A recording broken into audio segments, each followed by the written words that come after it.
Okay, I'm going to record directly from Apple's website, and the reason why is because you can't in any way get any of Apple's keynote in a video, because if you do, it results in an instantaneous copyright flag or strike or whatever it is. So I'm not even going to bother trying to show that video. But as you know, today was the Apple event. This was where they showed off the new iPhone 13. And quick rundown of everything new. They said, okay, we have a new iPad mini, new Apple Watch Series 7, iPhone 13, iPhone 13 mini, iPhone 13, iPhone 13 Pro Max. Now, first of all, a lot of speculators were talking about the fact that sales were low for the iPhone 12 mini, and I believe that ultimately that was due to the pandemic. First of all, there were a lot of people who didn't really have a need to upgrade their phones during the time when they were locked down. There were also a lot of people who lost their jobs, or there were people who had spotty employment and weren't sure, where they would even be in a couple of months. So a lot of people decided not to upgrade. A lot of people saved money.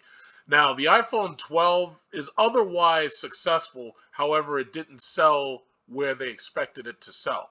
The iPhone 12 Pro Max sold very well. The iPhone 12 sold very well. But the Mini supposedly lagged behind its counterparts. And I think with the iPhone 13, that's not going to be a problem. I think those things are going to catch up. So what do we say? He talked about the fact that they have a new chip. Apple, from what I heard, was least affected by the chip shortage. Right now, the chip shortage is making it so that a lot of cars that they want to sell can't even be sold because they don't have computers embedded in them. And the chip shortage is global. That was one of the downsides of the COVID pandemic. It reduced our productivity. So as you see, they're saying the iPhone 13 mini is from $699. iPhone 13 is $799. So if you're, don't have much money, you can still get a 13 mini. And you can have a decent cell phone for not a lot of money. However, I mean, if you compare this to the original iPhone that was released, this is like $200 or $300 more. But when you adjust for inflation, this is still slightly more expensive than the original iPhone. But you already know what you're getting out of it, so it's worth it. It says, despite all the talk about improved camera features during the iPhone 13 unveiling, the average person probably won't notice much of a difference over last year's model. Here's the thing. The iPhone 13 that the iPhone 12 Pro Max that I currently have has pretty much the best camera recording system on the entire market.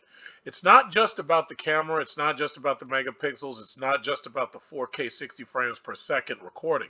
No, what it comes down to is the fact that iPhone has an embedded editor, and it's called iMovie. Now, I don't know if they started giving people iMovie when they purchased the phone, but I paid $5 for it, and I share it across all my Apple devices. I only paid $5 one time, and I use it over and over across all my Apple devices. The iPhone 13 Pro, as you can see, is really no different than the current iPhone 12. This is the silver, this is the gold, this is the graphite. As far as I know, iPhone 12 was actually available in more colors, if I'm not mistaken. I could be wrong, but I can always check. So they're saying that they have industry-leading IP68 water resistance, which means that the phone can stay submerged for a certain amount of time and a certain depth before it becomes a problem. They're talking big about the camera system. But let me be perfectly honest. I've recorded a lot of videos on iPhone 12 Pro Max, and I can honestly say, yes, the camera is excellent. However, I do have a problem with the LiDAR sensor in the phone. One of the issues about the LiDAR, just in case you don't know, is light infrared. No, I'm sorry, it's light detection and ranging, right? So what it basically is like a type of using a light, a coherent light, like a laser, in order to focus on things based on their distance from the phone. Problem is, I've been noticing way more autofocus issues with iPhone 12 Pro Max than I ever experienced with the XS Max. I skipped the 11. I didn't have the 11, but I've noticed a lot of issues with autofocus. Sometimes I'll be looking at something and the autofocus is thrown way off. If it's sunny outside, the autofocus is thrown way off. So what I've tried to do to get around that is I just use autofocus lock. But that's a software issue more than it is a hardware issue. So they're talking about the fact that it has iMovie built in where you can make video edits. And what else? They're talking about HDR. They have new HDR software, or it's been tweaked. They're saying that the telephoto and the ultra-wide lenses, they're talking about that. I believe one of the lenses is slightly larger so that it can capture more light. So they're saying that there's like more light basically. And I also know that they're saying that the new chip is better, so it processes faster. Now, as you know, I've been waiting a long time for this because this phone is going to offer a 1 terabyte storage option. It's late. Right now, Galaxy phones, they don't come with 1 terabyte embedded. They usually come with up to 512, but they tell you that you can buy a micro SD card and you can upgrade to up to like 2 terabytes. Now, as far as I know, I don't know who sells a 1 terabyte micro SD card. I know they exist, but I have yet to see a 2 terabyte micro SD card. So they're just telling you that for the future, you can upgrade to a 2 terabyte if need be. So the mere fact that it has 1 terabyte, yes, I'm very, very happy to see that. However, it does have a 120 hertz adaptive refresh screen, and they said that the software is going to switch dynamically between 60 and 120. So it'll go 120 when you need it, 60 when you don't. I think, that's what Apple always does. They try to justify giving you a little bit less by saying that what we're giving you is more efficient. Now, on paper, some people aren't impressed, but the bottom line is people who use iPhone and iPad, they know the product very well. So they are, for the most part, satisfied with the product and they continue to buy the product. I personally don't give a shit about 120 hertz refresh rate. I don't really care. I don't really play. I used to play games on my phone. I don't play games on my phone. I don't really care. So it's not something that I'm really looking forward to. But they are saying that if you're playing games on iPhone, it's a big deal. Okay. So they're saying, yeah, it gets 25% brighter outdoors, 1200 nit screen. I have to say the iPhone is very, very, very bright. When I'm in bed and late at night, I want to turn on my phone. I don't want to bother my chick next to me. I turn down the brightness as much as I possibly can, and that thing is still bright. So yeah, when they say that this thing is bright, yeah, they're not joking. It's very, very bright. Other than that, there really, really was nothing else like super important. Like, I mean, the A15 chip that they're offering is obviously incrementally better than it was last year. So that's one of the things Apple always has going for it, the fact that they keep on adding on to this chip and they keep making it better and better. But other than that, and other than a slightly improved MagSafe, I mean, I really didn't see anything like that blew my skirt up. Like the 1 terabyte storage feature, to tell you the truth, I expected to get that last year.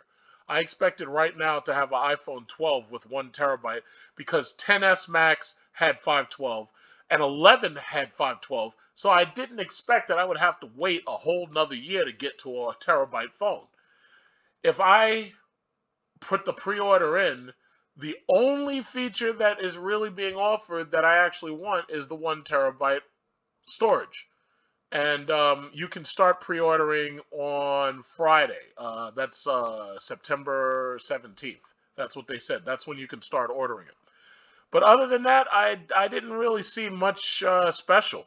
To tell you the truth, I was actually more looking forward to this. They claimed that there were renders that said that the Series 7 was going to look like this. Now, it really wouldn't have been that big of a difference compared to what we have now, unless they were adding new sensors. But from right now, I have an Apple Watch 6. I upgraded all the way from 2 to 6. And I ended up getting the blood oxygen sensor, the EKG, and the other improved sensors that they have in there, like the barometric sensor and whatnot, barometric pressure. Here's the thing, though. What Apple really needs to do is they really need to eventually get a blood glucose monitor. But the real problem is that just like the blood oxygen sensor, trying to scan through somebody's skin in order to see the color of their veins, that's really not very effective. And Apple tells you right away that the blood oxygen sensor that they have is not to be trusted compared to hospital equipment because it's just not as good. Someday, people may have implants from their doctors to monitor blood oxygen, monitor blood glucose. Because I'll tell you this, I know a lot of people have conspiracy theories. They're like, oh, I'd never let anybody put a chip in me. But let me tell you something. When you're a diabetic and you've got to stick a fucking needle in your thigh every day just so you stay alive, believe me, all that bullshit that you'd be talking about, oh, yeah, I'd never let them stick a chip in me. I'd never let them stick a chip in me. Let me tell you something. When you got to take a needle and stick yourself a fucking insulin, and by the way, I'm not a diabetic. I know diabetics personally. But when you got to stick a fucking insulin in your thigh, or you have a diabetic in your family and you've got to stick a fucking needle in their thigh of insulin, or you have to prick your finger with one of those diabetic fingerprint, what is it called, a lancet? If you've got to do that for somebody in your family, I had a grandmother and I had a grandfather. And I had to do that for them. Let me tell you something. If you could get a fucking chip in your bone or your leg or your thigh or whatever, in your artery or your vein, whatever, believe me, you'd opt for that. Because having to fucking lance yourself every single, whatever it was, couple of hours, believe me, that shit gets old real quick. Because it's almost sadistic having to do it. It's like the Predator in Predator 2 where he had to stab himself up and set himself on fire and shit in order to cauterize his wounds. Trust me, it's something you'd rather not have to do. So someday, if doctors make a Bluetooth chip or RFID chip or some shit that you can install in somebody's ass or something, and when their phone is in their pocket, it senses their glucose, maybe I should patent that idea. I don't know. Yeah, we'll stick a chip in your ass. And when you put your phone in your pocket, your phone is near the chip in your ass, and it can sense all your blood systems and all that. Maybe that's a great idea. Maybe it's a terrible idea. I think it's a great idea. But, yeah, I was expecting eventually the Apple Watch to have blood glucose sensing, but naturally it didn't have it. But the leaks, these fake-ass leaks, where these people leak this shit in order to clickbait the shit out of you and get you to come to their channel and look at all this stuff, because they're always selling something. But all of this turned out to be fake. Unless Apple comes back next year with this design, it didn't happen this year. So as far as I'm concerned, all of this shit is fake. Look at this. Look at this. They're literally telling you that that they had this, and now we find out that this shit is fake. Or maybe wait, this no. Okay, this is the Series 7 right here. They took these pictures. This is the Series 7. However, what we were looking for was the other one. What we were looking for is we thought that it was going to come and it was going to have these, this design kind of like the iPhone 4 and everything. That didn't happen.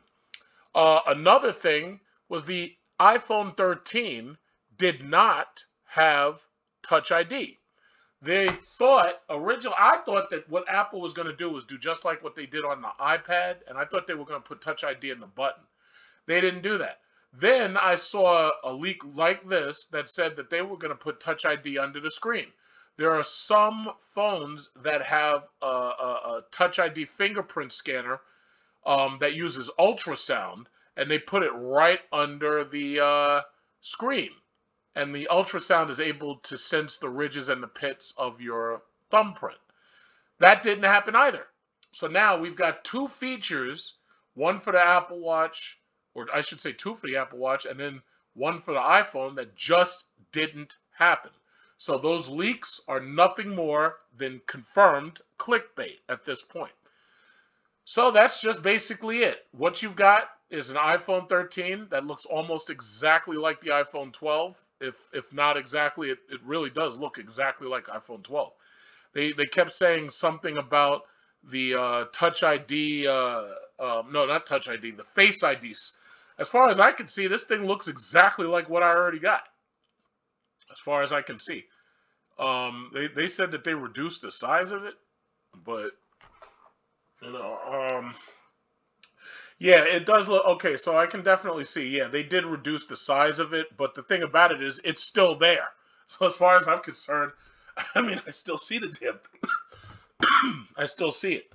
What they did do, however, you can see is right here. They moved the speaker grill all the way up to the corner. So the speaker grill is right below the bezel. And my guess is it's going to take them maybe 2 or 3 more iPhones to engineer out this this area right here. Some phones have a couple of pixels with a camera hidden behind it.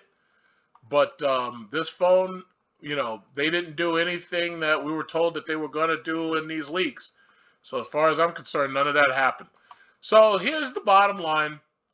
I definitely want to get the 1 terabyte iPhone. Me personally, I'm not even calling it iPhone 13. I'm just calling it the 1 terabyte iPhone. As far as I'm concerned, right now, that's really the only thing that they're offering that would make me upgrade. Because right now you can't get Touch ID, which is funny because the iPhone has an open space right here, which I believe is the 5G antenna. I'm surprised that they didn't put Touch ID in one of these areas right here. I'm really shocked that they didn't do it, but they didn't do it. So that's basically all. I mean, you know, there were, Apple stock, as I should point out. I was looking at the stock. The stock closed today a little bit lower, $1.43 lower. Let me just double check and see if it went down anymore after hours, because it's 427 now. So yeah, Apple stock closed $1.43 lower, which is not a big deal because I'm a long-term Apple holder, so I really, you know, I'm not even thinking about it. But yeah, that's basically it. They said that you're going to get better battery life with iPhone 13. They said that they said it will last up to an hour and a half longer than iPhone 12. I have to say, iPhone 12 Pro Max, especially when you're using the camera, that thing runs through its battery really quick. That hasn't really been a problem for me because when I go to events and I record, I always have a battery pack, a Mophie 8X. So this isn't really so much of a problem for me. I don't care how long the battery lasts. I carry a larger recharging battery. Other than that, what did they say? 1 terabyte storage, iPhones go on sale September 24th. Because of the fact that so many people are financially hurting, I'm pretty sure iPhone 13 is not going to have a problem selling. I don't think it's going to sell out. I remember in the old days, like where I waited online for Apple iPhone 6 and 6 Plus. Yeah, those sold out because you had a mob of Chinese people online buying them and shipping them back to China. I don't think these things are going to sell out anymore, and the reason why is because Apple forces you to pre-order. And let me just say this. One of the reasons I love Apple as a company, now granted, I have problems with some of their incremental upgrades with their products, but one of the reasons I love Apple as a company is because for the last year, I sat and watched company after company release product after product that got scalped. NVIDIA was releasing video cards that were getting scalped. AMD released video cards that were getting scalped. Microsoft released a flight simulator, and I watched all of the joysticks get scalped. The, who else? PS5, Xbox got scalped. And the thing that I appreciate about Apple is Apple doesn't play that bullshit. They say, listen, you can pre-order, you're allowed to order up to 2 phones, and that's it. I haven't had a problem with Apple selling out of the phone that I wanted or the product I wanted way back since Apple iPhone 7. Haven't had a problem since then. After iPhone 6 Plus, Apple started forcing you into pre-ordering. Once they forced that pre-order, that cut out a lot of the bullshit right there. Furthermore, you had to go into the store, you had to bring your ID, and then you pick up the phone. That cut out even more bullshit. So, personally, I really like how Apple handles certain logistical issues as a company. I really love it. This is the reason why I bought a lot of shares in Apple, and I appreciate Apple, and I really like the Apple product. It's like this. If I didn't like the product, I'd go somewhere else. Problem is, they make a product where there is nowhere else to go. And I'm not getting no Android, nothing. I don't want that shit. I'm not getting anything from anybody else. I remember when they used to talk about CryanogenMod and all this other bullshit, Linux phones. All that stuff fell by the wayside, and it stayed there. Nobody even talks about that stuff no more. But this is what the product is, and this is just what it is. So all I'm saying is, you know, what I wanted finally came. It came a year late. So it came so late that I can't really appreciate it as much. It's there. It's available. Yay. Okay, great. Unfortunately, you guys waited so freaking long that, you know, it's hard to appreciate it now. I would say probably in 2 or 3 years, they'll have iPhone 2 terabyte. But ultimately, what's driving the need for these larger storage factors is the fact that you have these cameras that are taking larger and larger videos and larger pictures. So that's just what it was. And, you know, I guess if you liked it, leave a comment. If you didn't like it, leave a comment. If you're one of, you know, if you prefer to stick with your Android, you know, fine by me. I'm not even arguing. I will say this. There are a lot of cheap Android phones that offer like half as much as what the iPhone does. So like when you want to buy a gift for somebody or something, yeah, they really come in handy. Like if you want to buy a gift for a child or something. So yeah, they're there. It's an option. It's like if you need a throwaway phone, like if you're at a gas station or something, there's always an Android, like one of those Go phones or something. So, you know, it's good. I mean, just in case, you know, it's always good to have options. Just in case you get lost or something, you need a phone real quick or something, you can't find your phone. So that's fine. But all I'm saying is that's how I felt about the Apple iPhone unveiling. I didn't even bother talking about iPad because I really don't care. I have an iPad, 4th generation. I barely use it. All my old iPads I gift to my family members after I'm done with them. And I let them use them because basically they're just using them to read. So that's it. You know, it was I'll say it like this. It was a lukewarm launch as far as I'm concerned. So, you know, they launched to say that they launched, but other than that, let me see. Apple Watch, I don't know if they have any more colors. Yeah, so they have a lot of colors. They got the blue color, green. They tried to make, I guess, each color that they have for the Mac computer itself and the iMacs that they have that are colored. So because the Mac computers are really, really nice, actually. So yeah, they have a lot of nice new colors. That's not bad. So that's good. And then you can mix and match colors with the frames, which is also great. But and let me also say this. Let me say this. One of the things that they really should have done is in the band itself. That's where they should have put the near-field communicator. They should have put the near-field communicator here, and they should have had connections for it that go to the phone up here and right here, or possibly one or the other. The reason why is because when you want to pay for something using your Apple Watch, you got to turn your hand upside down and then touch the scanner or get near the scanner.